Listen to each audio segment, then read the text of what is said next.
Hello students, welcome to Learn Me Now. Today we are going to learn remove to. remove to transformation में एक important role play करता है और ये to को remove करके हम एक नया सेंटेंस बनाते हैं। तो आइए देखते हैं ये टू को कैसे रिमूव किया जाता है, क्या इसका रूल है। तो टू का यूज जब हम एक्सेस के अर्थ में, अत्यधिक के अर्थ में, ज़्यादा के अर्थ में करते हैं सेंटेंस में, तब नए सेंटेंस में टू को हटाकर उसके जगह में एक्सेसिवली, ओवर या वेरी का यूज किया जाता है। या फिर ये टू के बाद जो एडजेक्टिव या एडवर्ब आता है उसको कंपैरेटिव डिग्री में चेंज करते हैं और उसके बाद एक नए क्लॉज का यूज़ करते हैं। तो चलिए इस रूल को हम एग्जाम्पल के थ्रू देखते हैं। Let's see the example. He is too weak, वह बहुत ही ज़्यादा कमज़ोर है। तो अत्यधिक कमज़ोर, तो यहाँ टू को हटाना है तो टू के बदले में अत्यधिक का टू का कुछ दूसरा सिनोनिम डालेंगे। जैसे मैंने कहा था एक्सेसिवली, ओवर या वेरी, तो यहाँ हम लिखते हैं ही इज़ एक्सेसिवली वीक। अगला एग्जाम्पल देखें। इट इज़ टू कोल्ड, बहुत ज़्यादा कोल्ड है। तो इसको सिंपली अगर हम टू को हटा देते हैं तो उसके जगह में एक्सेसिवली या वेरी लगाएंगे। इट इज़ एक्सेसिवली कोल्ड या फिर इट इज़ वेरी कोल्ड। और अगर इस कोल्ड को हम कंपैरेटिव डिग्री में डालते हैं तो इस तरह बनाएंगे। It is colder than it should be. यह कोल्डर है, किससे ज़्यादा कोल्डर है? जितना इसको होना चाहिए, मतलब जितना होना चाहिए उससे अधिक कोल्ड है। तो ये अत्यधिक को मीन कर रहा है, ज़्यादा को मीन कर रहा है।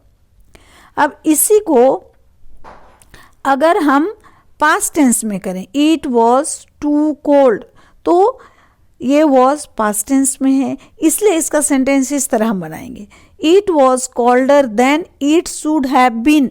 ये जैसा होना चाहिए था उससे ज़्यादा कोल्डर था। तो अगर प्रेजेंट टेंस में है तो इट शुड भी होगा और पास्ट टेंस में है तो इसका जो क्लॉज बनेगा उसमें हम बनाएंगे इट शुड हैव बीन।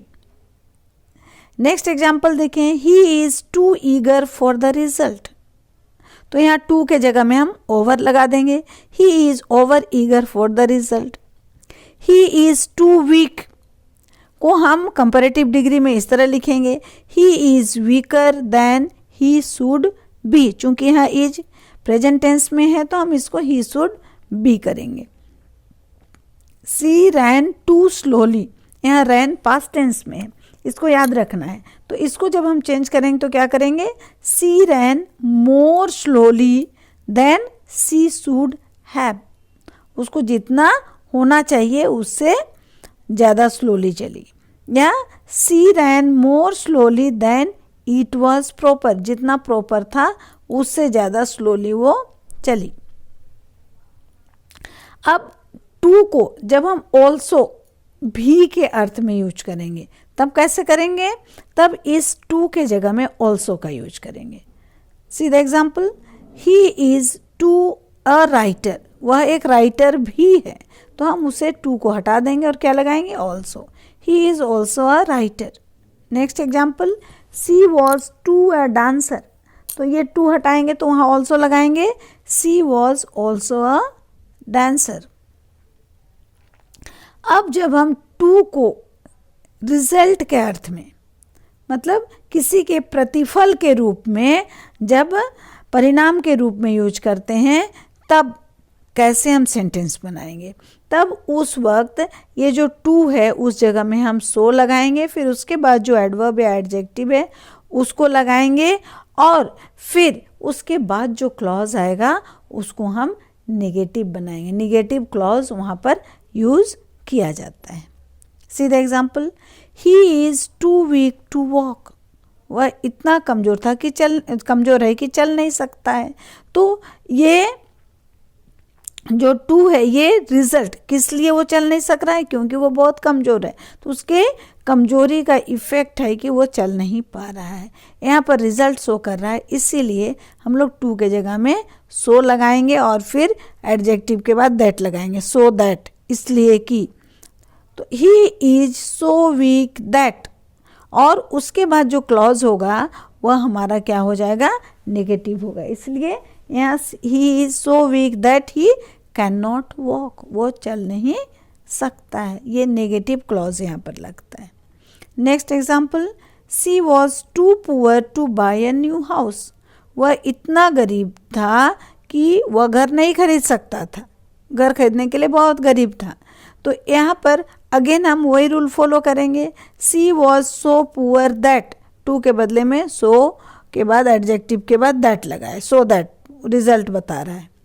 तो she was so poor that she couldn't buy a new house, चूंकि यहाँ वॉज पास्ट टेंस में है इसलिए हम लोग कैन का पास्ट कुड लगाएंगे, कुड और उसके बाद क्लॉज को नेगेटिव करना है इसलिए नॉट लगाएंगे, couldn't buy a new house। Next example, it is too hot to go out, तो यहाँ पर अगेन ये टू को हटाने के लिए हम सो दैट लगाएंगे, it is so hot that, और यहाँ क्या है, किस व्यक्ति के लिए है, यहाँ ही या सी या किसी का नाम की बन नहीं है, तो कोई भी हो सकता है, इसलिए इसमें हम लोग ही सी नहीं लगाकर वन, कोई भी के लिए, वन कैंट गो आउट, तो जहाँ इज रहेगा तो वहाँ कैंट होगा और वॉज रहेगा तो कुडंट होगा। चलिए कुछ और एग्जाम्पल्स देखते हैं। The salary is too small to survive, तो यहाँ फिर अगेन इज है इसलिए हम वहाँ कैंट लगाएंगे। The salary is so small that one cantt survive, कोई यहाँ सर्टन सब्जेक्ट नहीं है इसीलिए हम लोग वन मतलब कोई भी का यूज करेंगे। Next, he is too lazy to be a sportsman, तो अगेन प्रेजेंट टेंस में हम लिखेंगे he is so lazy that he can't be a sportsman, present tense में बी लगाना है। Next, can't be, the news is too good to be true, again यहाँ is है तो कांट लगेगा। The news is so good that it can't be true. Next, it is too cold for me to go out, it is so cold that I can't go out.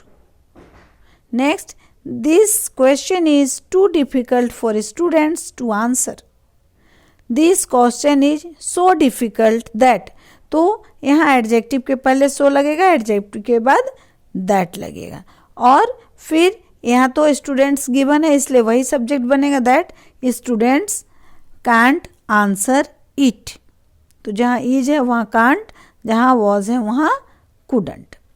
So students, I hope कि remove to को आप अच्छी तरह समझ गए हैं कि to को रिमूव करके हमें क्या लगाना है सेंटेंस में, जिससे कि सेंटेंस का टेंस और मीनिंग सेम रहे और हमारा जो नया सेंटेंस बनना है, जो ट्रांसफॉर्म करना है सेंटेंस को, वो भी आराम से हो जाए। ये आप अच्छी तरह समझ गए होंगे। तो आप बताइए अब कि आपको मेरा ये वीडियो कैसा लगा। अगर अच्छा लगा तो इसे लाइक करें, अपने फ्रेंड से शेयर करें और मेरे चैनल को ज़रूर से ज़रूर सब्सक्राइब करें, जिससे कि इसके बाद का जो ट्रांसफॉर्मेशन का अगला पार्ट आना है उसका नोटिफिकेशन आपको टाइम पर हो सके।